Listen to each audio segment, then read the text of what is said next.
שהיום המפרסמים פחות ופחות רוצים להוציא כסף על באמת פרסומת טלוויזיה או מודעה בעיתון ודברים מסוג הזה, הם מחפשים דווקא כן את המקום הזה של הרשתות חברתיות של פה לאוזן. אנשים שידברו על מוצר בסופו של דבר, הם יהיו הרבה יותר עוצמתיים ממודעה בעיתון או מבאנר באינטרנט.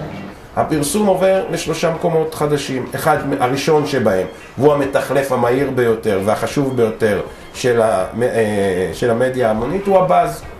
יצירת באז ברשת, יצירת שיחה ברשת. לתת לאנשים משהו, לדבר עליו, להעביר את המסר שלך הלאה, להעביר את הסיפור שלך הלאה, להעביר אותך הלאה. והיום יש הרבה יותר כלים לגולש לפזר את הבאז ברשת. אם הוא מדבר על זה בטוויטר שלו, אז ה-400, ה-500 או ה-1000 עוקבים שלו רואים את זה ומעבירים את זה הלאה. אם את רוצה משהו יותר מדיד, 21 יום של הדרגון, 21 Days of the Dragon, פרויקט באז של HP, נתנו ל-21 בלוגרים להפיץ, המחירות הדרגון עלו ב-84%. יש דברים שבאמת יותר קל לתת לאנשים להתנסות בהם ולספר עליהם, אבל הדבר הכי חשוב זה להיות פתוחים לביקורת. כשאורנג' השיקו את הבלקברי בולד, נורא רציתי לתת בולדים לכל מיני בלוגרים שהתנסו.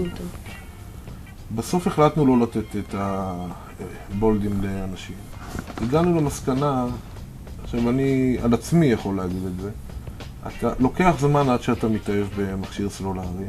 בהקשר הזה השאלה היא באמת בפתיחות של הארגון. עכשיו בוא נודע על האמת, זה לא קל. רוב הארגונים לא רגילים לדברים האלה.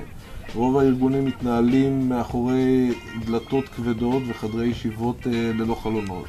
אתה היום ברמת סיכון מאוד גבוהה ברשת להישרף מהר מאוד. מה זה להישרף מהר מאוד? אם יש לך תקלה, אם יש תקלה במוצר שלך, אם יש תקלה בשירות שלך, אם האנשי שירות שלך מזלזלים בלקוחות או לא עונים במשך 24 שעות לטלפון. פעם הבן אדם היה אומר לאשתו, לא מאמינה הכלבים האלה, אנחנו חייבים להפסיק לעבוד איתם, והיא הייתה אומרת לחברת שלה, זה היה מתפזר והיה לוקח זמן. היום הפיזור הוא מהיר, הוא הרבה יותר מהיר. אנחנו עושים היום האזנה, ניטור הרשת עבור מותגים, ומספרים להם כל הזמן מה אומרים עליהם ואיפה אומרים עליהם. ללקוחות שלנו אנחנו מנהלים נוכחות רשמית ברשת. הרבה מאוד פעמים הלקוח עצמו אומר, אוקיי, אני רוצה לעשות בלוג, ואתה יודע, כל נכונות ורצון לעשייה.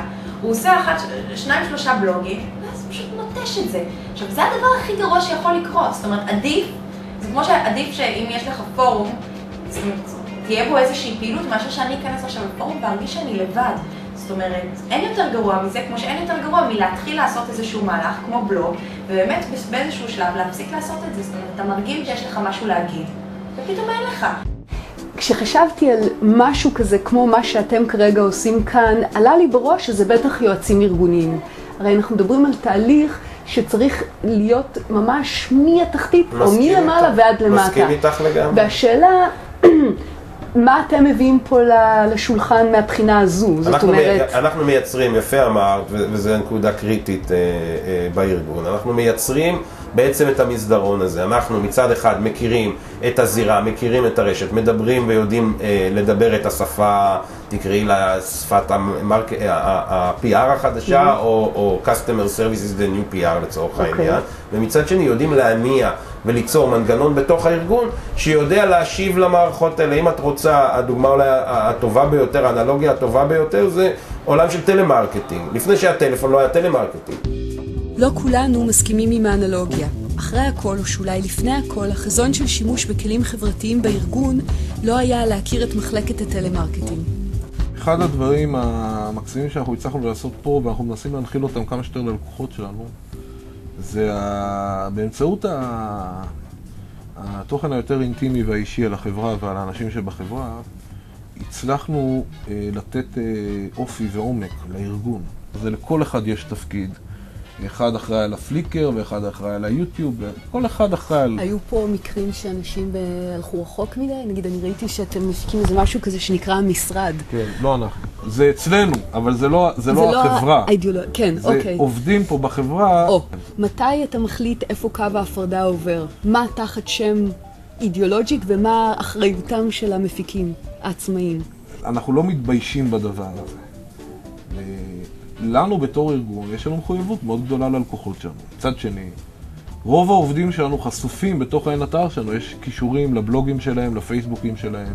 ואני חושב שהדבר הכי טוב שהיום ארגונים יכולים לעשות ומותגים יכולים לעשות, זה להיות הרבה יותר קרובים לצרכנים שלהם, להיות הרבה יותר נגישים ופתוחים, וקצת מוזר להגיד את זה, אבל ארגונים אנושיים,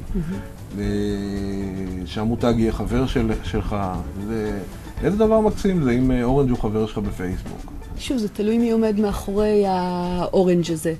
מי הטיפוס, מי הבן אדם ששם מתקשר איתך. אם הוא באמת נחמד בעיניך או שהוא לא נחמד. אורנג' כאורנג' זה, אתה יודע, זה משהו כתום, אין איזה... תראי, אורנג' זה ארגון כמו כל ארגון אחר שהוא בנוי מבני אדם. והיום אני חושב שהיתרון הגדול של מותגים זה כשהם חושפים קצת את הבני אדם שעושים אותם. ואני לא מדבר על זה שהמנכ"ל יהיה שירות לקוחות, אבל ניתן לפנות אליו, וניתן לפנות לסמנכ"לים, וניתן לפנות למנהלים בכירים. הכל בסדר גמור, העולם הולך לכיוון הזה, לא יעזור כלום. על דרכים יצירתיות נוספות לטפל במותגים ולקדם מוצרים בפרק הבא בסדרה.